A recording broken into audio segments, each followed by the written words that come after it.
Hello, good morning.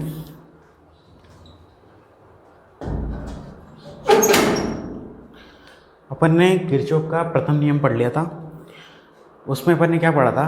प्रथम नियम क्या बोलता है? वो संधि नियम होता है, जितनी धारा किसी संधि में आती है उतनी धारा वहाँ से बाहर निकलती है। तो समेशन ऑफ आई क्या होता है? जीरो। ठीक है ना। धाराओं का बीजगणितीय योग किसके बराबर होता था? Summation i equal to zero होता था। ठीक है ना। ये अपन ने प्रथम नियम में पढ़ लिया था। ठीक है। अब अपन पढ़ने जा रहे हैं किरचॉफ का द्वितीय नियम।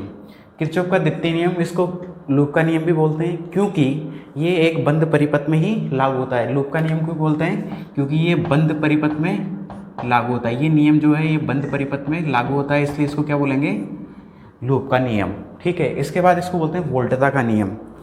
तो इसमें पढ़ते हैं, इसमें किरचॉफ के अकॉर्डिंग किरचॉफ ने बोला कि इस नियम के अनुसार प्रतिरोधों व सेलों से युक्त किसी बंद लूप में वोल्टताओं का बीजगणितीय योग शून्य होता है। ठीक है। वोल्टताओं का बीजगणितीय योग क्या होता है? शून्य। एक दूसरी और डेफिनेशन है, वो भी देख लेते हैं। किसी बंद लूप में प्रतिरोधों पर वोल्टताओं का बीजगणितीय योग, किस पर? प्रतिरोधों पर वोल्टताओं का बीजगणितीय योग, और उस लूप में स्थित सेलों के विद्युत वाहक बलों की बीजगणितीय योग के बराबर होता है। विद्युत वाहक बल को अपन ई से दर्शाते हैं। समेशन ऑफ मतलब बीजगणितीय योग समेशन ई इक्वल टू किसके? सेलों के विद्युत वाहक, सेलों के वोल्टताओं के। तो ये सबसे पहले प्रतिरोधों की वोल्टताओं के। तो प्रतिरोधों की वोल्टता क्या होती है? तो प्रतिरोधों की वोल्टता के लिए मान लेते हैं ये एक प्रतिरोध है आर। तो ओम के नियम से अपन क्या जानते हैं? V बराबर होता है आई आर, और ये V क्या होता है? वोल्ट या विभव या वोल्टता। ठीक है। तो इस सेल के लिए अगर अपन इस प्रतिरोध के लिए वोल्टता का मान निकाले तो ये वाला फॉर्मूला लगाना पड़ेगा। तो इसमें जितनी धारा बह रही है, ठीक है ना, वो उसको प्रतिरोध से गुणा कर देंगे, तो इस प्रतिरोध के लिए क्या निकल जाएगी? वोल्टता। ठीक है ना। तो इस तरह से अपन किसी भी प्रतिरोध के लिए क्या निकालेंगे? वोल्टता निकालेंगे। तो देखते हैं, एक सिंपल सा एक डायग्राम लेते हैं।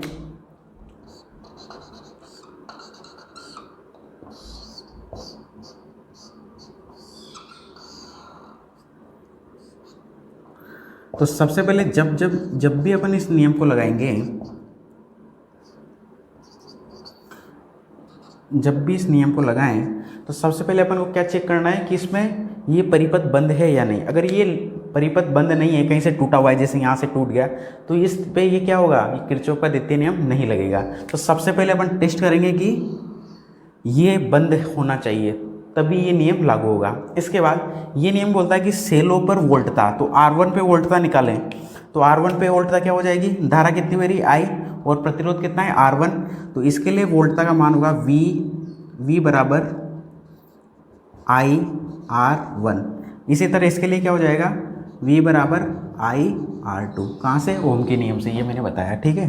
तो इसके लिए वोल्टताओं का मान IR1 और इसके लिए IR2। और विद्युत वाहक बल कितना दे रखा है? E1 E2। तो इस नियम के अनुसार क्या हो जाएगा? सेलों का विद्युत वाहक बल का बीजगणितीय योग किसके बराबर होता है?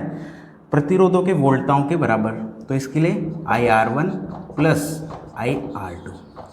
ठीक है। चूँकि सेलों में जितनी पावर होगी, जितनी शक्ति है, वही इन पे खर्च होगी।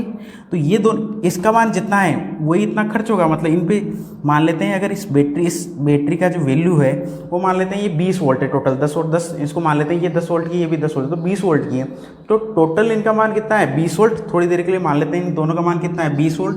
तो ये जो 20 वोल्ट की बैटरी है, यही प्रतिरोध में जाएगी, ये इस यहाँ पे जाएगी और खर्च होगी। तो यहाँ पे जितना मान है वही यहाँ खर्च होगा। तो मतलब इन दोनों का मान भी क्या होगा? इनके सिरों पर वोल्टता का मान भी टोटल क्या होना चाहिए? 20।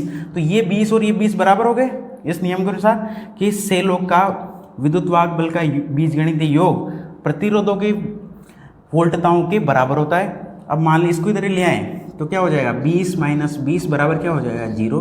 तो ये क्या हो गया? समेशन ऑफ V बराबर क्या हो गया? 0। तो ये यहाँ से पढ़ा था अपन ने। ठीक है। इसमें कोई दिक्कत नहीं होनी चाहिए, ये सब कुछ अपन पढ़ चुके थे। ठीक है। अब इस नियम में आगे बढ़ते हैं। तो इस नियम में आगे बढ़ने के लिए जो ये समीकरण आई है अपने पास, समेशन ऑफ E बराबर IR, समेशन ऑफ IR, इसको यूज करने के लिए परिपथ में यूज करेंगे अपन। तो किस तरह से करेंगे उसके लिए अपन आगे बढ़ते हैं। ठीक है।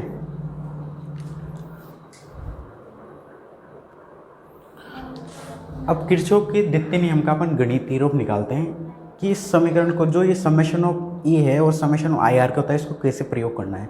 ठीक है, तो सिंपली क्या करेंगे, अपन को एक यहाँ पे एक प्रतिरोध एक सर्किट दे रखा है, ठीक है ना, क्लोज सर्किट है, पूरी तरह से बंद है। ठीक है, यहाँ पे एक सेल लगा हुआ है E1, एक प्रतिरोध R1, ये एक दूसरा प्रतिरोध R2 और एक E2 और R3, ये सब कुछ एलिमेंट्स दे रखे हैं। ठीक है, तो सबसे पहले अपन को जब द्वितीय नियम यूज करना है तो सबसे पहले अपन को क्या करना है, लूप लेने हैं। ठीक है, तो लूप लेने हैं, तो इसमें इस पूरे परिपथ में 2 लूप बन रहे हैं, कौन कौन से, A, B, E, F और A। तो सबसे पहले अपन को क्या लिखना है, गणित इसको सोल्व करने के लिए कि लूप बनाना है। ठीक है, लूप बनाना है, तो कितने लूप बन रहे हैं, ए बी ई एफ और ए। व दूसरा लूप कौन सा बन रहा है, B C D E B, B C D E B. ये जहाँ से स्टार्ट हो रहा है वहीं खत्म हो रहा है, तभी तो एक क्लोज कहलाएगा। ठीक है ना, एक क्लोज लूप कहलाएगा। इसलिए अपन को लास्ट में भी, पहले भी ए लिखा है और लास्ट में भी ए लिखा है, मतलब जहाँ से स्टार्ट हो रहा है वहीं खत्म हो रहा है, मतलब क्लोज लूप है। और ये अपन ने 2 लूप क्यों बनाए, ये पूरा एक लूप क्यों नहीं बनाया, A B C D E F A, ये क्यों नहीं बनाया। अगर अपन ये वाला लूप बनाते पूरा तो ये R2 वाला छूट जाता। तो कोई भी एलिमेंट छूटना नहीं चाहिए, ठीक है ना, कोई भी एलिमेंट हो रिमेनिंग नहीं होना चाहिए, छूटना नहीं चाहिए। तो इसलिए अपन ने क्या किए, ये 2 लूप बना लिए। अब इन 2 लूपों के लिए अपन क्या करेंगे, इनके लिए अपन धारा का निर्धारण करते हैं। वैसे तो एक्चुअल में क्या होता है कि तुम्हें जो भी क्वेश्चन आएगा बुक में या फिर बोर्ड के एग्जाम में जो भी क्वेश्चन आता है उसमें धारा का मान दिया होता है। पर जब भी धारा का मान नहीं दिया होता तो सिंपली अपन क्या करेंगे, बैटरी के पॉजिटिव टर्मिनल से अपन क्या मानते हैं, धारा का निकलना। तो मैं अपन सपोज दैट अगर नहीं दिया हुआ तब क्या करना है, तो यहाँ से क्या मानेंगे, इस E1 बैटरी से मान लेते हैं I1 धारा निकल रही है। कितनी धारा निकल रही है, E1 पॉजिटिव सिरे से निकलती है। इसी तरह इस बैटरी से के पॉजिटिव सिरे से I2 धारा निकल रही है, ऐसा मान लेते हैं। ठीक है, इसके बाद क्या करेंगे, ये I2 धारा, ये देखो एक सबसे पहले इसमें क्या आ जाता है, ये I2 धारा कहाँ से कहाँ तक होगी ये देखते हैं पहले, और I1 धारा कहाँ से कहाँ तक होगी। तो इसके लिए क्या करेंगे, अपन ने पढ़ा था शाखा, जब प्रथम नियम पढ़ा था स्टार्टिंग में, तो शाखा ब्रांच के बारे में पढ़ा था। तो ये शाखा कब कहलाती है, जब किसी एक जंक्शन से दूसरे जंक्शन के बीच का जो भाग होता है वही क्या कहलाता है, शाखा। तो ये क्या है, एक जंक्शन है, क्योंकि यहाँ एक ये ब्रांच मिल रही है, एक ये ब्रांच मिल रही है, एक ये ब्रांच मिल रही है। तो ब्रांच क्या होती है, सबसे पहले संधि क्या होती है, संधि होती है जहाँ 3 या 3 से ज़्यादा, 3 या ज़्यादा क्या हो, शाखा आके मिलती हो, तो वो भाग क्या, वो पॉइंट क्या कहलाता है, संधि बिंदु कहलाता है। ठीक है, तो यहाँ पे एक ये वाला, एक ये वाला, एक, तो 1 2 3, ये 3 इस पे 3 शाखाएं इस पे मिल रही, तो ये बी पॉइंट क्या कहलाएगा, संधि। इसी तरह ई पॉइंट, यहाँ पे एक ही शाखा हो गई, एक ही हो गई, एक हो गई, तो ये 3 शाखा इस पे हो गई। तो 3 या 3 से ज़्यादा, मिनिमम कितनी होनी चाहिए, 3, तो 3 या 3 से ज़्यादा ब्रांच आके मिल रही, तो वो पॉइंट क्या कहलाता है, संधि। तो इस तरह ई भी क्या होगा, एक संधि। इन संधियों के बीच में, मतलब पहली संधि से दूसरी संधि के बीच में जो भाग होता है वो भाग क्या कहलाता है, शाखा या ब्रांच। ठीक है, तो यहाँ से ये एक संधि हो गई और ये दूसरी संधि हो गई, तो इस संधि से ये जो भाग है ये क्या कहलाएगा, एक शाखा कहलाएगी। मतलब जब शाखा देखें तो शाखा कौन कौन सी हो जाएगी, BAFE। ठीक है, इसी तरह ये एक जंक्शन है और ये भी एक जंक्शन है, तो इस जंक्शन के बीच ये वाला भाग क्या कहलाएगा, ये भी एक क्या कहलाएगी, शाखा। तो B और E, ये भी क्या है, एक शाखा है। इसी तरह BCDE, ये BCDE ये भी एक क्या है, शाखा। इसमें अपन ने पढ़ा था कि शाखा कब कहलाती है, शाखा विद्युत परिपथ का वह भाग होता है जिसमें धारा का मान क्या होता है, समान होता है। मतलब इस पूरी शाखा में, इन ये जो शाखा है इन शाखाओं में समान धारा होगी। तो जब इस शाखा में देखो, ये जो शाखा है BAFE, इसमें धारा कितनी बह रही है, I2। तो इस पॉइंट पे अगर I2 है तो यहाँ पे भी क्या होनी चाहिए, I2। ठीक है, तभी ये क्या कहलाएगी, शाखा। तो यहाँ पे I2 आ रही है तो यहाँ पे भी I2 होगी, क्योंकि यहाँ से ये धारा निकल रही है तो यहीं से वापस आएगी, तो इसलिए मैंने इस एरो का निशान अंदर आते हुए लिखा है, तो I2। इसी तरह यहाँ से देखते हैं, इस बैटरी के इस पॉजिटिव टर्मिनल से I1 धारा निकल रही है। ठीक है, तो वापस से ये वाली शाखा है, तो यहाँ से भी कितनी निकलेगी, I1, क्योंकि ये एक ही शाखा है और एक शाखा में क्या होता है, धारा का मान समान होता है, तो यहाँ से भी I1 एंटर करेगी। अब क्या होगा, ये जैसे ही I1 धारा यहाँ इस B पॉइंट तक आई और I2 धारा यहाँ तक आई, तो इस तरफ जाएगी ये धारा, तो ये धारा जाएगी, तो यहाँ से I2 और ये I1, तो दोनों क्या हो जाएगी, जुड़ जाएगी, तो I1 प्लस I2। तो इस BE शाखा में कितनी धारा एंटर करेगी, I1 प्लस I2। ठीक है, क्योंकि इधर से भी I1 आ रही है, इधर से I2 आ रही है, दोनों जुड़ जाएगी, तब ये आगे बढ़ेगी। जब ये I1 I2 आगे बढ़ेगी तो इस पॉइंट पे आने के बाद, ई पॉइंट पे आने के बाद वापस से क्या हो जाएगी, स्प्लिट हो जाएगी, बढ़ जाएगी। तो जितनी यहाँ से एंटर की थी वापस उतनी निकलेगी। तो I1 तो ऊपर चली जाएगी और I2 नीचे की तरफ आ जाएगी, जो अपन ने पहले से मानी है। मतलब जितनी धारा इसमें आई थी उतनी धारा वापस निकल रही है। ठीक है, तो ये कॉन्सेप्ट होना चाहिए क्लियर। तो सबसे पहले अपन को क्या होना चाहिए कि लूप बनाना है। लूप बनाने के बाद अगर धाराओं की दिशा नहीं दे रखी तो अपन को क्या करना है, धाराओं की दिशा का निर्धारण करना है। तो सेकंड पॉइंट क्या है, ये सब अपन किस में पढ़ रहे हैं, किरचॉफ के गणितीय रूप में। ठीक है ना। तो सबसे पहले क्या होगा कि लूप बना लेंगे, उसके बाद अब क्या करेंगे, विद्युत धारा की दिशा का निर्धारण करेंगे। विद्युत धारा की दिशा का निर्धारण करेंगे।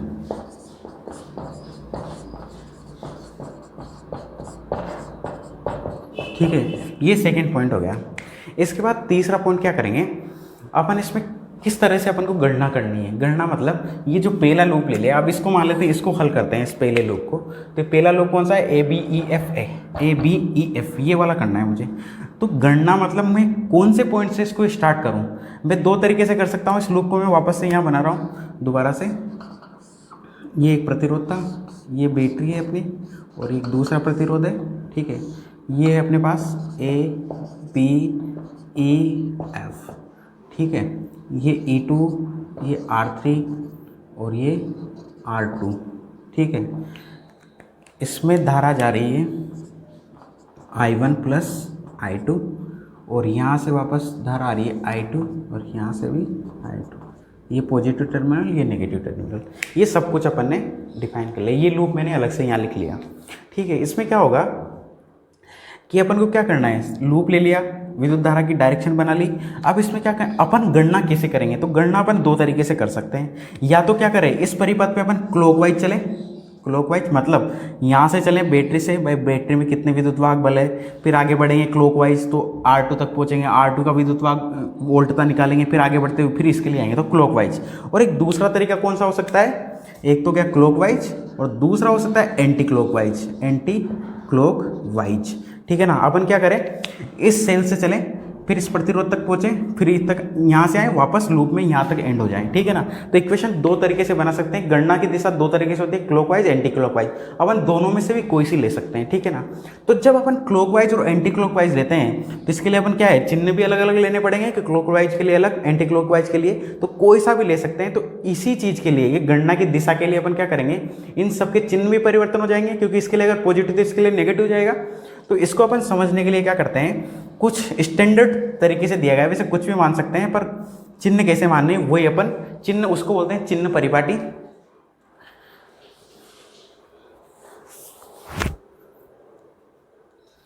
तो यहां से अपन क्या करेंगे, अब चिन्ह परिपाटी, इसके लिए अपन क्या करेंगे, फिक्स कर लेते हैं ये मुझे गणना जैसे क्लॉकवाइज करनी। मान लेते हैं इस लूप के लिए मैं क्लॉकवाइज कर रहा हूं, ठीक है ना, गणना। तो सबसे पहले क्या करेंगे, क्लॉकवाइज करेंगे। तो मैं मानता हूं इस तरीके लूप में ए से स्टार्ट करता हूं। मैं ए से स्टार्ट हुआ, ए से स्टार्ट हुआ, कुछ भी नहीं है एलिमेंट, यहाँ आया। जैसे ही मैं R2 तक पहुंचा तो देखो यहाँ धारा कौन सी बह रही है, I1 प्लस I2 R2 में। तो R2 के लिए अगर विद्युत अपन क्या निकाले, वोल्टता, तो R2 के लिए विद्युत वोल्टता कितनी हो जाएगी, R2 के लिए V बराबर होता है I इंटू R। तो I कितनी है यहाँ पे, I1 plus I2, I1 plus I2, और R कितना है R2, तो इंटू R2। ये इस प्रतिरोध R2 प्रतिरोध के लिए क्या हो जाएगी, वोल्टता का मान हो जाएगा I1 प्लस I2। इसको सिंप्लीफाई कर देंगे तो लिख सकते हैं अपन I1 R2 plus I2 R2। ये इसके लिए क्या हो जाएगा, वोल्टता का मान। पर अब यहाँ देखना है कि अपन यहाँ इनके साइन कैसे लगाएं। तो साइन क्या लगाएंगे, यहाँ से देखो कि जैसे ही अपनी ये धारा की दिशा इस तरफ है, धारा की दिशा कहाँ से कहाँ तक, B से E की तरफ। धारा की दिशा कहाँ से कहाँ तक है, B to E है, ठीक है ना, B से E की तरफ है। और अपन गणना कैसे कर रहे हैं, अपन B से E की तरफ भी चल रहे हैं। गणना की दिशा भी कैसी है, गणना की दिशा जिधर अपन कैलकुलेट कर रहे हैं वो भी क्या है, B to E, ठीक है। गणना की दिशा भी कैसी है, B to E है। तो जब गणना की दिशा और धारा की दिशा समान होती है तो अपन जो वोल्टता का मान लेंगे वो कैसा लेंगे, नेगेटिव। अपन कौन सा साइन, नेगेटिव यूज करेंगे। तो यहाँ पे जो ये वोल्टता अपन ने जो निकाली इस प्रतिरोध के लिए, इसको किससे गुणा कर देंगे, नेगेटिव से। तो यहाँ क्या हो जाएगी, माइनस से गुणा करना है, I1R2 प्लस I2R2, ठीक है। ये याद रखना है, ये मैं अलग से लिखवाऊंगा अभी से, पर अपन को इस एग्जाम्पल के थ्रू समझने में अच्छा रहेगा। तो धारा की दिशा और गणना की दिशा क्या होनी चाहिए, समान हो रही है, तो कौन सा साइन लेंगे, नेगेटिव। तो इसको अपन क्या करेंगे, जो भी वोल्टा का मान आया उसको किससे गुणा कर देंगे, नेगेटिव साइन से। तो इसके लिए अपन ने वोल्टा निकाल ली। आगे बढ़ते हैं, ई से अपन ये इसके लिए निकाल ली। अब ई तक आ गए, कोई एलिमेंट नहीं है, एफ तक आ गए, कोई एलिमेंट नहीं है। जैसे यहाँ आए तो देखा धारा की दिशा, धारा क्या है I2, और अपन को अगला एलिमेंट क्या मिला, R3 प्रतिरोध है। तो इसके लिए भी अपन क्या निकालेंगे, वोल्टा निकालेंगे। तो वोल्टा निकालेंगे, धारा से मल्टीप्लाई कर देंगे सीधा सीधा। तो इसमें वोल्टा का मान क्या हो जाएगा, यहाँ इस R3 प्रतिरोध के लिए वोल्टा का मान क्या हो जाएगा, V बराबर क्या होता है, IR। तो I को इससे गुणा कर दूंगा तो I2R3। तो इस R3 प्रतिरोध के लिए वोल्टा कितनी है, I2R3। अब इसमें ये देखते हैं, मैंने जब धारा की दिशा और गणना की दिशा समान थी तो अपन ने नेगेटिव साइन लिया था। यहाँ देखते हैं धारा की दिशा भी इस तरह भी जा रही है, मतलब F2A जा रही है, और अपन गणना भी कैसे करें, क्लॉकवाइज, मतलब यहाँ से यूँ आ रहे हैं, मतलब F से A की तरफ वापस से समान है। तो इसको भी क्या करना पड़ेगा, माइनस से गुणा करना पड़ेगा, ठीक है ना। तो माइनस से करेंगे तो I2R3, ठीक है। तो इस इक्वेशन में ये वापस से पुट कर देता हूँ, I2R3, ठीक है। अब आगे बढ़ते हैं, अपन को क्या मिला, बैटरी, ठीक है ना। तो जैसे अपन बैटरी से चल रहे हैं तो अपनी गणना की दिशा वापस से F2A की तरफ है, गणना की दिशा क्योंकि अपन क्लॉकवाइज चल रहे हैं तो F2A आ रहा है, ठीक है। और विद्युत धारा की दिशा भी कैसी है, F2A, ठीक है ना। तो इसमें क्या करना पड़ता है कि बैटरी की अपन जिस टर्मिनल से बाहर निकलते हैं, टर्मिनल जिस यहाँ से पॉजिटिव, इधर से आ रहे हैं तो पॉजिटिव टर्मिनल से बाहर निकलेंगे, तो इस जहाँ से बाहर निकलेंगे उसी को अपन क्या मान लेंगे, उसकी दिशा मान लेंगे, उसकी साइन मान लेंगे, सॉरी। तो इस E2 के लिए इसका साइन क्या हो जाएगा, पॉजिटिव। तो यहाँ इस इक्वेशन में अपन क्या कर देंगे, सिंपली इसका विद्युत वाहक बल को ऐड करेंगे, प्लस वाला साइन लगा के E2। तो ये अपने पास बन गई पूरी इक्वेशन, ठीक है ना। इस लूप के लिए अपन ने क्या निकाल ली, ये पूरी इक्वेशन निकाल ली, ठीक है ना। यहाँ तक कोई दिक्कत नहीं होनी चाहिए। वैसे इन सब को अपन दोबारा से बनाऊंगा, मैं पहले एग्जांपल बता रहा हूँ कि कैसे किया है, ठीक है।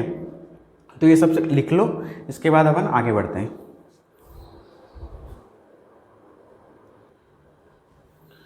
तो लूप ABEF के लिए अपन ने ये इक्वेशन निकाली। तो ये जो पूरी इक्वेशन है तो ये किसका है, ये प्रतिरोधों की वोल्टताओं का मान है, ये और ये प्रतिरोधों की वोल्टताओं का मान है। ये क्या है, सेल का क्या है, विद्युत वाहक बल है। तो इन सब का बीजगणित योग किसके बराबर होता है, जीरो के। तो इसको किसके बराबर कर देंगे, जीरो के। अगर इसको थोड़ा सा सिंप्लीफाई करें तो ये E2 को इधर रहने देते हैं पॉजिटिव, और इन सब के माइनस में तो उधर भेज देते हैं, तो ये प्लस में हो जाएंगे, ठीक है। तो क्या लिख देंगे, ये क्या है, I2 थी ना, I2R2 प्लस इसके लिए निकाला तो I1R2 है ना, I1R2 प्लस I2R2, ये माइनस का है तो प्लस हो जाएगा I2R3। तो ये अपन ने इस लूप के लिए इक्वेशन निकाल ली, इसको दे देते हैं इक्वेशन नंबर 1, ठीक है। ये हो गई इक्वेशन नंबर 1, ठीक है। ये चिन्ह परिपाटी में अभी लिखा रहा हूँ अलग से, अभी जो एग्जाम्पल में बताया उस तरह। अब क्या करेंगे इस लूप के लिए, कौन से लूप के लिए, ABEFA, ये तो अपन इस लूप के लिए इक्वेशन निकाल ली। इसी तरह अपन क्या करेंगे, ऊपर वाले लूप के लिए निकालेंगे, ठीक है। तो अपन लेते हैं लूप BCDEB, ठीक है। तो इस लूप में क्या करेंगे, देखो सबसे पहले क्या करना है कि अपन को गणना की दिशा, अपन ने धारा की दिशा का निर्धारण कर लिया, ये हो गया। गणना की दिशा अपन कैसे करनी वो निर्धारण करना, क्लॉकवाइज या एंटी क्लॉकवाइज। तो इसमें अपन ने क्या लिया था, क्लॉकवाइज।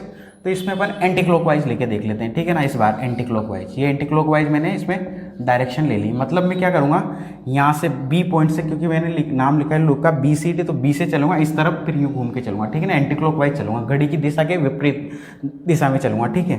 तो जब भी क्या होता है कि यहाँ देखो इस प्रतिरोध के लिए क्या होगा, धारा की दिशा कैसी है, इस तरफ है, ठीक है, ये धारा की दिशा, क्योंकि ये इधर से I1 आ रही थी, इधर से I2 और इधर जाएगी तो अंदर I1 प्लस I2 इस तरफ जाएगी, तो ये दिशा।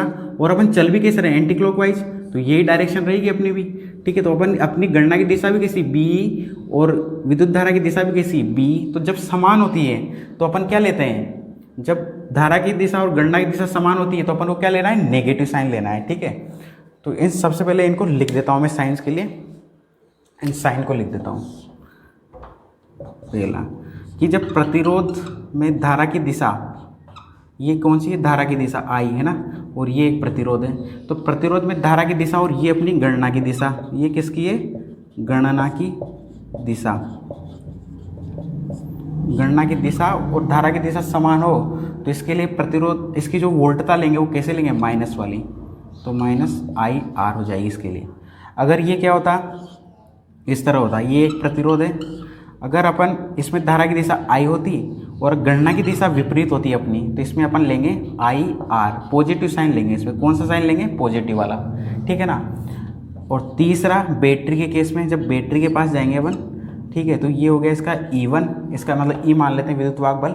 तो जब इसमें क्या करेंगे, मान लेते हैं इसमें धारा की दिशा U है और अपनी गणना की दिशा भी U है, ठीक है ना, जिस तरफ धारा की दिशा है उस तरफ गणना की दिशा है, तो इसमें अपन लेंगे प्लस E, ठीक है ना, प्लस E लेंगे, ठीक है ना। इसमें याद रखना इसके जस्ट अपोजिट हो जाएगा। चौथा एक वापस से इसी में, इसको मैं मिटा रहा हूँ इस लाइन को,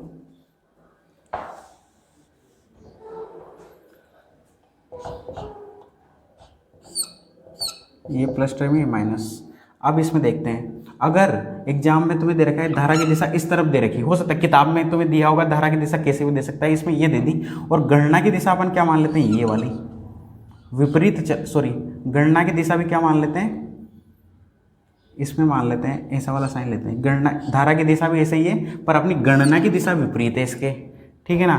बैटरी में धारा की दिशा ऐसे है और गणना की दिशा इसके अपोजिट है, तो अपन को क्या लेना है यहाँ पे, माइनस टर्मिनल, ठीक है। वैसे अभी टेंशन लेने की जरूरत नहीं, मैं इसको शॉर्ट ट्रिक में बताऊंगा इसको कि कैसे तुम्हें याद रखना है ये सब कुछ, ठीक है ना, याद करने की जरूरत ही नहीं पड़ेगी, ठीक है।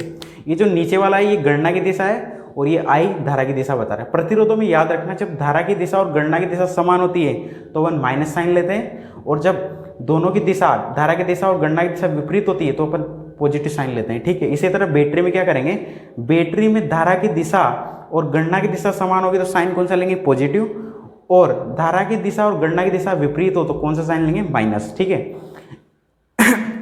इसको इस बैटरी के केस में हम सिंपली कैसे याद रख सकते हैं, बैटरी के केस में हम सिंपली याद रख सकते हैं कि जिस टर्मिनल से अपन बाहर निकल रहे हैं, जैसे अपन इधर से आ रहे हैं तो यहाँ से निकलेंगे, पॉजिटिव टर्मिनल से बाहर निकलेंगे, तो पॉजिटिव टर्मिनल से बाहर निकलते तो साइन भी कैसा, पॉजिटिव। यहाँ से देखो अपन गणना की दिशा कैसे कर रहे हैं, ऐसे, तो मतलब अपन माइनस टर्मिनल से बाहर निकलेंगे, इधर से आएंगे, मतलब इधर से बढ़ते हुए इधर आएंगे, तो प्लस से होते हुए माइनस की तरफ आएंगे, तो यहाँ कहाँ से बाहर निकले, माइनस से, तो साइन भी कैसा होगा, माइनस। तो अपन को क्या याद रखना है इसमें कि जिस भी टर्मिनल से बाहर निकल रहे हैं पॉजिटिव से तो पॉजिटिव साइन लेना है, और माइनस टर्मिनल से बाहर निकल रहे हैं तो माइनस साइन लेना है, ठीक है ना। तो जहां से निकलेंगे वही उसका क्या हो जाएगा, चिन्ह हो जाएगा, ठीक है, साइन हो जाएगा। तो अपन लूप कौन सी बात कर रहे हैं, BCDEB की, ठीक है।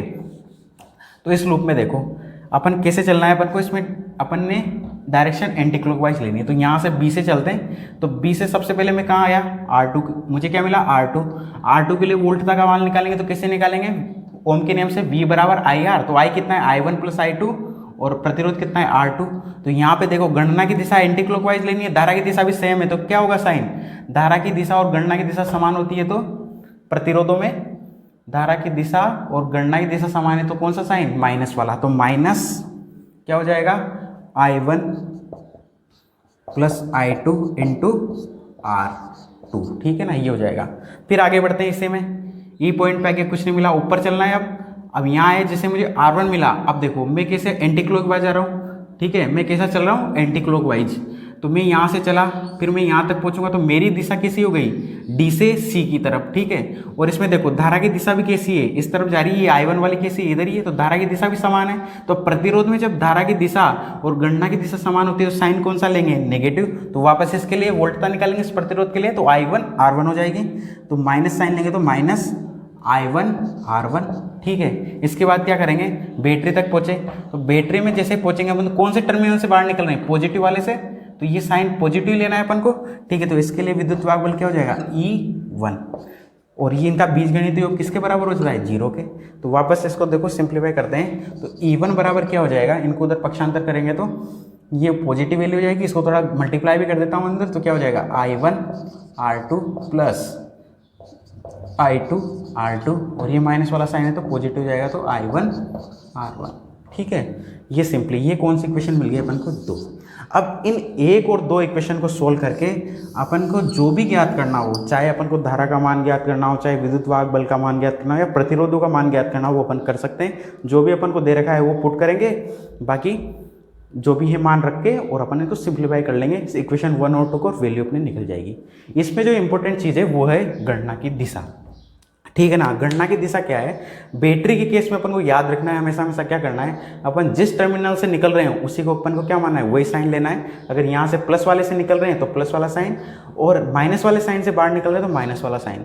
इसी तरह प्रतिरोध में क्या करना है, प्रतिरोध में वही कॉन्सेप्ट चलेगा, पर प्रतिरोधों में क्या होगा, जब भी क्वेश्चन दिया होगा तो प्रतिरोधों में तुम्हें नहीं बताया जाएगा कि ये कौन सा टर्मिनल है, तो वहाँ कन्फ्यूजन क्रिएट होगा। तो इसलिए क्या करना है कि जहाँ से भी अपन क्या है, मतलब धारा की दिशा और गणना की दिशा समान है तो कैसे लेंगे, माइनस, और दोनों की दिशा क्या है, अपोजिट, तो पॉजिटिव साइन लेंगे, ठीक है। अगर दे रखा है वहाँ पे भी, अगर प्लस और माइनस दे रखा है प्रतिरोध के सिरों पर मान, तो अपन जिस सिरे से बाहर निकलेंगे उसी को साइन ले लेंगे, जैसा अपन बैटरी में लेते हैं। तो इसमें इंपॉर्टेंट चीज बात क्या है कि जहाँ से बाहर निकलें, जहाँ से बाहर निकलेंगे वही साइन या चिन्ह होगा, ठीक है ना। मतलब इस सिंपल सी बात का कि अपन जहाँ से बाहर निकले वो इसका क्या हो जाएगा, साइन हो जाएगा। जैसे यहाँ से बाहर निकल रहा हूँ पॉजिटिव साइन हो जाएगा, यहाँ से माइनस वाले टर्मिनल से बाहर निकल रहा हूँ तो माइनस टर्मिनल हो जाएगा। ये बात याद रखनी है, ठीक है ना। प्रतिरोधों के केस में मैंने बताया कि वहाँ पे पॉजिटिव और नेगेटिव नहीं दिया होता, अपन को निकालना पड़ता है। तो उसके लिए सिंपली याद कर सकते हैं कि धारा की दिशा और गणना की दिशा अगर समान है तो माइनस वाला साइन लेना है, और अगर दोनों की दिशा, धारा की दिशा और गणना की दिशा एक दूसरे के विपरीत है तो कौन सा साइन लेना है, पॉजिटिव साइन लेना है। इसमें ये सब कुछ याद रखना है। अब अपन इसको जो भी अपन ने यहाँ से सीखा, इक्वेशन 1 निकालना, 2 निकालना, इसको एक एग्जाम्पल के थ्रू अपन क्या करेंगे, सोल्व करेंगे, कैसे अपन वैल्यू निकालते हैं, ठीक है ना। तो यहाँ तक का सब कुछ अभी तक दिक्कत नहीं आनी चाहिए, समझ में आना चाहिए। ये सब कुछ लिखा हुआ है, ये इसका किरचॉफ का गणितीय रूप हो गया। अगर किरचॉफ का गणितीय रूप पूछेगा तो अपन को ये इक्वेशन और ये इक्वेशन निकाल के बतानी है, ठीक है। That's it.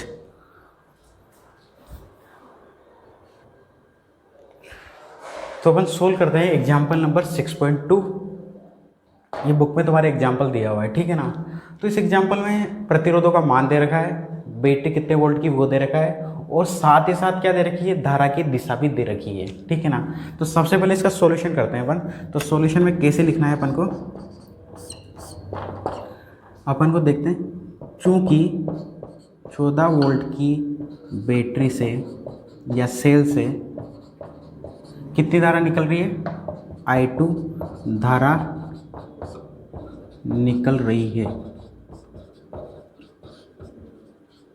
ये क्या है, सब कुछ गिवन है अपन को, ठीक है ना, ये गिवन है वैल्यूज, ठीक है। इसी तरह 10 वोल्ट की बैटरी से कितनी निकल रही है,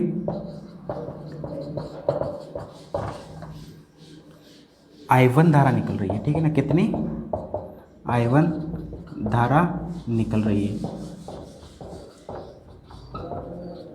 तो देखो अगर यहाँ से I1 धारा निकल रही है तो ये क्या है, C क्या है, एक संधि, और D भी क्या है, एक संधि पॉइंट है। तो ये क्या हुए, C और D क्या हुए, एक ब्रांच। तो इस पूरी ब्रांच में क्या होगी, I1 धारा होगी, ठीक है। इसी तरह ये CEFD क्या है, एक पूरी ब्रांच है। तो अगर यहाँ से I1 धारा निकल रही है तो वापस में से एंटर भी कितनी करेगी, I2 करेगी। तो इसके लिए I2 गई। अब देखो जब यहाँ से I1 धारा निकल रही है, यहाँ से I2 धारा निकल रही है, तो इसमें कितनी आ रही है, I3। मतलब ये दोनों क्या है, इन दोनों का योग है, I3 क्या हो गया, I1 प्लस I2, ठीक है ना। ये दोनों क्या होगा, I3 किसके बराबर होगा, I1 I2। तो इसलिए I3 बराबर क्या हो गया, I1 प्लस I2। ये इक्वेशन नंबर 1 है, ठीक है।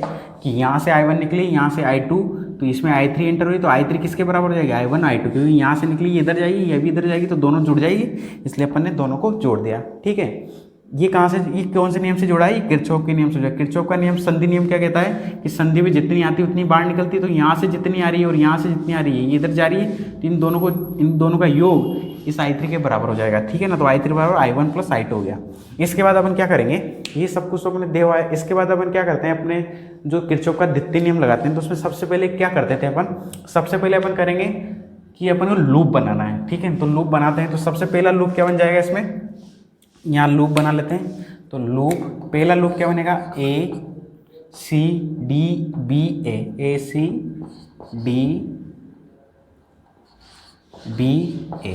ये कौन सा लूप बन गया, एक लूप बन गया। दूसरा लूप क्या बनेगा, CEFDC,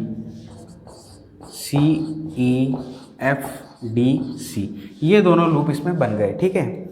इसके बाद अपन ने पहली चीज हो गई लूप बना दिया। दूसरा मैंने बोला था कि धारा की दिशा की निर्धारण करना है, तो इसमें तो धारा की दिशा पहले से दे रखी है, गिवन है, क्वेश्चन में गिवन है धारा की दिशा, तो वो नहीं करनी, ठीक है। इसके बाद तीसरी चीज क्या थी, गणना की दिशा डिफाइन करनी है। तो सबसे पहले अपन क्या कर रहे हैं, इस एक लूप को लेते हैं, कोई से भी एक लूप को पकड़ लेते हैं पहले, तो इस लूप को हल करते हैं। इस लूप के लिए अपन क्या निकालते हैं, धारा की दिशा मतलब इसके लिए अपन क्या करते, कैलकुलेशन करते हैं। तो ACDBA में अपन क्या मानते हैं कि अपन को गणना की दिशा बना कि एंटी क्लॉकवाइज चलना है या क्लॉकवाइज चलना है। तो कोई से भी एक डायरेक्शन ले लेते हैं, मान लेते हैं सिंपली क्लॉकवाइज ले रहे हैं, इसके लिए अपन मैंने क्या मान लिया, क्लॉकवाइज, ठीक है ना। तो इसके लिए अपन सोल्व करते हैं। तो क्लॉकवाइज लेंगे तो ऐसे स्टार्ट करते हैं, इस पॉइंट से मैं यहाँ से आगे बढ़ा, फिर वापस यहाँ इधर आया, तो यहाँ मुझे मिली बैटरी। बैटरी के कौन से टर्मिनल से बाहर निकल रहा हूँ, ये नेगेटिव ये पॉजिटिव, तो पॉजिटिव टर्मिनल से बाहर निकला हूँ तो इसका विद्युत वाहक बल भी क्या हो जाएगा, पॉजिटिव वैल्यू लेंगे। तो सबसे पहले इसके लिए लूप ACDBA में, ठीक है ना, इसमें अपन निकाल रहे हैं, कैलकुलेशन कर रहे हैं, ठीक है। तो यहाँ से पॉजिटिव टर्मिनल से बाहर निकालूंगा, इसका मान कितना है 10, तो मान कितना हो जाएगा +10, है ना, प्लस साइन लग जाएगा, और ई का मान दे रखा है 10, तो ये 10 वोल्ट यहाँ लिख देता हूँ, ठीक है। आगे बढ़ते हैं। इसके बाद मुझे क्या दिखा, एक प्रतिरोध दिख रहा है, कितने 6 ओम का प्रतिरोध है, ठीक है। तो 6 ओम का प्रतिरोध है, तो यहाँ देखो धारा की दिशा इस तरफ है, और गणना भी अपन क्लॉकवाइज कर रहे हैं, मतलब सेम सेम है। तो जब गणना की दिशा और धारा की दिशा सामान्य साइन के साथ लेते हैं माइनस वाला, तो इस 6 ओम के लिए, 6 ओम के प्रतिरोध के लिए वोल्टता का मान कितना है, I/R, तो I कितनी है, I1, तो यहाँ पे साइन कौन सा है, माइनस, तो I1, और R का मान कितना दे रहा है 6, तो 6R लिख देंगे, इसको -6R, ठीक है, ये -6R हो जाएगा। इसके बाद आगे बढ़ते हैं, डी पॉइंट पे कुछ भी नहीं है, यहाँ से आगे बढ़े और यहाँ से एंटर करेंगे, मतलब क्लॉकवाइज घूमते हुए आ रहे हैं अपन। वापस से मुझे क्या मिला, एक 2 ओम का प्रतिरोध मिला। तो गणना की दिशा, इसमें देखो गणना की दिशा और धारा की दिशा कैसी, ये देखो I3 आ रही है, तो इस तरफ भी आ रही है, तो ये धारा की दिशा भी इस तरफ और गणना की दिशा भी अपन इस तरफ भी चल रहे हैं, तो दोनों समान है। तो वापस से साइन कैसा, माइनस वाला, तो माइनस, इसके लिए इस 2 ओम के प्रतिरोध की वोल्टता का मान कितना जाए, 2 × I3, तो 2 × I3, सॉरी हाँ 2 तो प्रतिरोध का मान दे रखा है, और धारा इसमें ये क्या है 6, तो इसमें प्रतिरोध का मान दे रखा था, और ये R की जगह क्या है, जितनी धारा बह रही है, तो ये यहाँ क्या है I1, ठीक है ना। ये गलती हो गई थी थोड़ी कि ये 6 ओम का प्रतिरोध धारा कितना है I1, ठीक है ना। तो I1 मतलब इसके लिए वोल्टता का मान निकालते हैं, तो V बराबर क्या होता है I × R, तो I तो इसमें I1 था और प्रतिरोध कितना है 6 का, तो ये बराबर 6I1 था, ठीक है। इसलिए इस तरीके से निकालते हैं वोल्टता का मान, ठीक है। तो ये बराबर किसके, बीजगणित किसके बराबर से, जी के, क्योंकि अपन जहाँ से स्टार्ट है तो वहाँ तक आ गए, अब खत्म हो गई इक्वेशन, ठीक है। अब ये I3 है, I3 का मान रख देते हैं यहाँ I1 + I2, ठीक है। तो इसमें क्या करेंगे 10 वोल्ट, इसको थोड़ा सिंप्लीफाई भी कर देते हैं, 10 बराबर इसको उधर भेज देते हैं, ये किस में जाएगा पॉजिटिव में, तो 6I1, ये भी प्लस में हो जाएगा, +2 I3 का मान रख रहा हूँ, तो क्या है I1 + I2, ठीक है। वापस से मल्टीप्लाई कर देते हैं इसको अंदर, तो 6I1 + 2I1 + 2I2, ये I1 और ये भी I1, तो ये दोनों जुड़ जाएंगे, तो 10 बराबर कितना हो जाएगा 6I1 और 2I1 कितना हो जाएगा 8I1 + 2I2, ये इक्वेशन हो गई अपने 2, ठीक है ना। इस लूप के लिए अपन ने एक इक्वेशन निकाली ये वाली, ठीक है। इसमें भी कोई दिक्कत नहीं होनी चाहिए। इसी तरह अपन क्या करेंगे, अब दूसरे लूप के लिए गणना करते हैं। दूसरा लूप कौन सा है, लूप CEFDC में, ठीक है ना। इस लूप के लिए भी इस तरह ही गणना करेंगे, ठीक है। तो सबसे पहले क्या करना है, धारा की दिशा इसमें दे रखी है, इस लूप में, इस CEFD में धारा की दिशा दे रखी है, ये देखो ये धारा की दिशा I2 इधर से जा रही है, वापस से इसमें I1 निकल रही है, ये इसमें धारा की डायरेक्शन दे रखी है इक्वेशन में, ठीक है। तो अपन को क्या करना है, इसमें गणना की दिशा मान लेनी है, ठीक है। तो गणना की दिशा अपन को लेनी है तो कैसे भी ले सकते हैं, क्लॉकवाइज या एंटी क्लॉकवाइज, जो भी इच्छा हो ले लो, ठीक है। तो इसमें अपन वापस इसमें भी क्या ले लेते हैं, क्लॉकवाइज। कौन सी ले लेते हैं, क्लॉकवाइज। वैसे चाहो तो कुछ भी ले सकते हैं, पर्टिकुलर लूप के लिए कुछ भी ले सकते हैं, ठीक है ना। इसके लिए क्लॉकवाइज ले तो पूरे लूप के लिए क्लॉकवाइज ले लो, और इसके लिए अगर एंटी क्लॉकवाइज ले लो तो पूरे लूप में, मतलब यहाँ बैटरी के लिए क्लॉकवाइज चल रहे हैं तो क्लॉकवाइज ही चलेंगे सारे लूप में, ठीक है ना। तो पर्टिकुलर लूप के लिए एक डायरेक्शन फिक्स करनी है अपन को सबसे पहले। तो मैंने इसमें भी क्या कर लिया, क्लॉकवाइज कर लिया, ठीक है। तो अपन होते हैं सी से स्टार्ट, सी से स्टार्ट हुआ तो यहाँ देखो मुझे क्या मिला, सबसे पहले प्रतिरोध कितने का, 4 ओम का। अब इसमें देखो गणना की दिशा कैसी है, क्लॉकवाइज, मतलब इस तरह से चलूंगा मैं, यूं घूम फिर के, है ना। ये गणना की दिशा है मेरी क्लॉकवाइज। इसमें देखो धारा की दिशा कैसी है, जिधर से अपन गणना कर रहे हैं वही इसकी क्या है, धारा की दिशा भी ये दे रखी है, देखो अंदर जा रही है, तो मतलब इस तरह भी जा रही है धारा भी, तो दोनों की दिशा समान है। तो समान है तो अपन कैसा लेंगे, माइनस वाला साइन, ठीक है। तो सबसे पहले, और इसके लिए वोल्टा का मान कहते हैं चाई। इसमें देखो धारा कितनी बह रही है, I2, है ना। यहाँ I2 धारा बह रही है, इससे I2 निकल रही, तो पूरे ब्रांच में I2 रहेगी। तो यहाँ इसके लिए वोल्टा, इस 4 ओम के प्रतिरोध के लिए वोल्टा का मान कितना हो जाएगा, 4I2, 4I2, ठीक है। आगे बढ़ते हैं, अपन को क्या मिला, 14 वोल्ट की बैटरी मिली। कौन से टर्मिनल से निकल रहे हैं बाहर, माइनस वाले से, तो साइन भी कौन सा हो जाएगा, माइनस वाला। तो माइनस ई का मान कितना दे रखा है, 14, तो ये 14 वोल्ट, ठीक है ना। वोल्ट लिख देता हूँ, समझ में आ जाएगा अच्छे से, ठीक है। या नहीं लिखो तो तब भी चलेगा।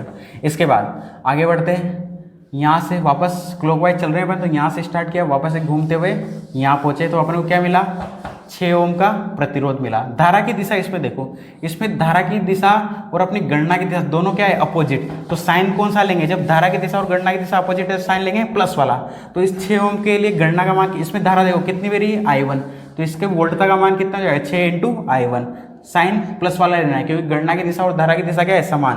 तो I1 इंटू 6, तो मतलब 6I1, ठीक है, हो गया।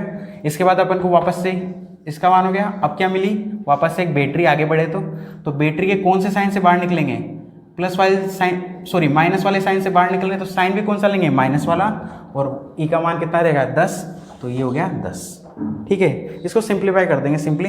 ये देखो 14 और माइनस 10 कितने होते हैं, 24 हो जाएंगे माइनस के।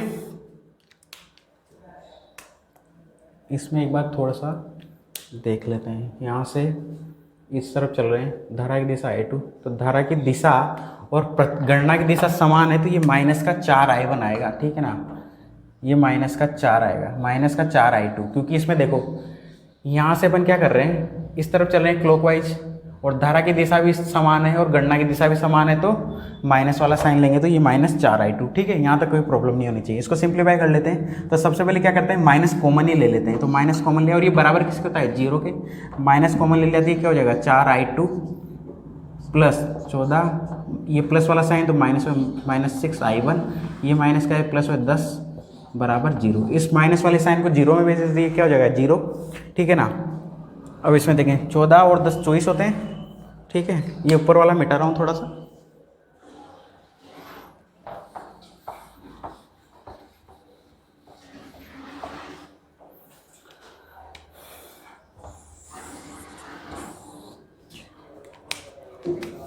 ये क्या हो जाएगा, 14 और 10 24 सिंप्लीफाई कर रहे हैं बराबर। ये माइनस वाला साइन तो 0 हो गया था, ये प्लस वाली वैल्यू है और ये माइनस वाली वैल्यू है, ठीक है। पहले लिख लेता हूँ, 24 प्लस 4I2 और माइनस 6I1 बराबर 0। इसको क्या करते हैं, उधर भेज देते हैं, तो 24 बराबर क्या हो जाएगा, ये माइनस वाला साइन जाएगा उधर, तो प्लस हो जाएगा 6I1 और ये प्लस वाला उधर जाएगा माइनस, ठीक है। तो ये क्या हो जाएगा, माइनस 4I2, ठीक है। सिंपली ये क्या हो गई, इक्वेशन नंबर 2। ये कौन से लूप के लिए, CFDC के लिए अपन ने क्या निकाल ली, इक्वेशन निकाल ली, ठीक है। तो अब इक्वेशन 1 और 2 को यूज करते हुए अपन को क्या निकालना है, I1, I2 और I3 धाराओं का मान निकालना है, ठीक है ना। ये क्वेश्चन में पूछा गया, अपन से क्या पूछा गया था, I1, I2, I3 का मान निकालो। तो ये दोनों इक्वेशन निकाल ली। अब इन दोनों की हेल्प से अपन क्या करेंगे, धाराओं का मान निकालते हैं। तो मैं केवल इक्वेशन रहने देता हूँ, बाकी सब मिटा रहा हूँ, ठीक है।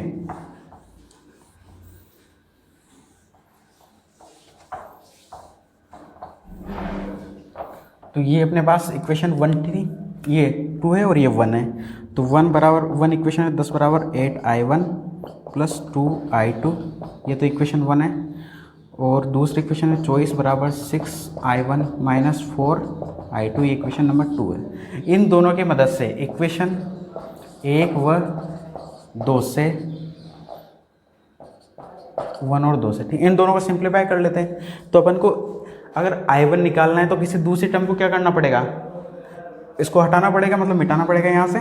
तो क्या करेंगे, इसको देखो, इसको अपन 2 से, इस पूरी इक्वेशन को 2 से गुणा कर देते हैं, 4 हो जाएगा, 4 से 4 कैंसिल हो जाएगा, तो I2 खत्म हो जाएगा अपने पास। तो इस इक्वेशन 1 को क्या करते हैं, पूरी इक्वेशन 1 को अपन 2 से मल्टीप्लाई कर देते हैं, ठीक है। तो मल्टीप्लाई करने के बाद अपने पास जो आएगी इक्वेशन वो क्या आ जाएगी, 10 दूनी 20 बराबर 8 दूनी 16 I1 प्लस 2 दूनी 4 I2। ये क्या है अपनी इक्वेशन 1 हो गई। इक्वेशन 2 क्या है अपनी, 24 बराबर 6 I1 माइनस 4 I2। अब इन दोनों को क्या करेंगे, जोड़ देंगे अपन। इन दोनों इक्वेशन को क्या कर रहे हैं, जोड़ देते हैं। जोड़ेंगे तो ये दोनों तो कैंसिल, ठीक है। यहाँ से देखो 20 और 24 क्या हो जाएंगे, 44 बराबर 16 और 6 क्या हो जाएंगे, 22 I1, ठीक है। तो यहाँ से I1 का मान कितना आ जाएगा, यहाँ से I1 बराबर हो जाएगा अपने 44/22 बराबर 2 एम्पियर। तो I1 अपने पास कितनी आ गई, 2 एम्पियर, ठीक है। ये I1 आ गई। अब इस I1 वाली वैल्यू को किसी भी एक इक्वेशन में रख लेते हैं अपन, ठीक है। तो अपन इक्वेशन नंबर 2 में रख लेते हैं, ठीक है। I1 का मान आ गया, इसको मिटा रहा हूँ।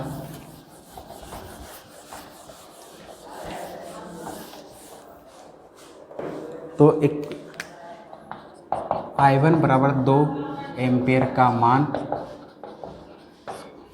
इक्वेशन 3 में रखने पर, सॉरी यहाँ एक ये 2 थी और ये 3 थी, इक्वेशन 2 और 3, ठीक है ना। 3 में रखने पर, कोई से भी इक्वेशन में रख सकते हैं, ठीक है ना, रखने पर। तो इसमें रखते हैं 24 बराबर 6, I1 की वैल्यू कितनी है, 2 माइनस 4 I2, ठीक है। 6 दूनी 12 और ये इधर जाएंगे तो माइनस में जाएंगे तो 12, इसमें माइनस सिंप्लीफाई करेंगे तो बराबर क्या बचेगा, माइनस का 4 I2। तो I2 बराबर क्या हो जाएगा अपने, माइनस का 3 एम्पियर। तो I2 का मान कितना आ गया, -3 एम्पियर, ठीक है ना। I1 का मान कितना था, 2 एम्पियर। अब इक्वेशन 1 में, इक्वेशन 1 में I1 व I2 का मान रखने पर, तो इक्वेशन 1 क्या थी, I3 बराबर I1 प्लस I2, ये इक्वेशन 1 थी। तो इसमें अपन I1 I2 का मान रखेंगे तो क्या हो जाएगा, I3 बराबर I1 कितनी है, 2 और I2 क्या है, माइनस का 3। तो कितना मान आ जाएगा, माइनस का 1 एम्पियर। क्योंकि धारा कभी भी माइनस में नहीं होती, ये साइन क्या दिखाता है, धारा की दिशा। तो अपने पास अगर माइनस में वैल्यू आ रही है तो अपन को ये है, क्वेश्चन में जो दिशा दे रखी है, इससे अपन को क्या मिलता है, इससे अपन को ये पता चलता है कि क्वेश्चन में जो I1 I2 की धारा दे रखी है वो कैसी होगी, चित्र में दिए हुए, जो अपन को चित्र में जो दिया हुआ था, बुक में जो क्वेश्चन में दिया हुआ था उसके विपरीत होगी। उन धाराओं की दिशा की मान मतलब कैसा होगा, विपरीत होगी, ठीक है ना। ये सिंपली से एक उदाहरण है, ठीक है ना। अब मेरे हिसाब से तुम्हें ये सब इनका यूज करना समझ में आ गया होगा, ठीक है। यहाँ तक लिख लेते हैं, ठीक है।